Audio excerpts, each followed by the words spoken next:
जेठ 22 गते बेलुका अफिसबाट घर फर्किँदै गरेकी नेपाली सेनामा कार्यरत ईश्वरी भुजेलको आफ्नै श्रीमान नेपाली ब्रो भनिने कुमार थापाको साङ्घातिक आक्रमणबाट मृत्यु भएको छ। सभामुख महोदय, महिलामाथि हुने यस्ता हिंसाका घटनाहरू दिन प्रतिदिन बढ्दै गइरहेका छन्।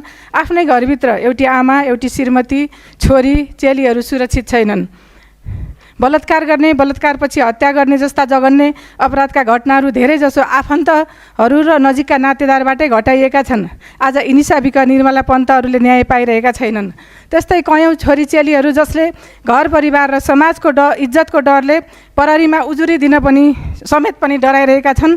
तर आज के सुन्नमा आएको छ भने मृतक ईश्वरी भुजेलले बालाजु प्रहरी विरुद्धमा पटक पटक उजुरी दिन जाँदा पनि सुनवाई नभएको र उल्टै पीडक कुमार थापालाई साथ दिएको कुरा बाहिर आएको छ। समाजमा यस्ता बर्बरता र आततायी घटनाहरू घटिरहँदा के अब त्यस्ता कतिपय कुकृत्य र घटनाहरूको सजाय कानुनमा नभए पनि अब मृत्युदण्डको सजाय चाहिने त होइन भन्ने प्रश्न चिन्ह खडा भएको छ।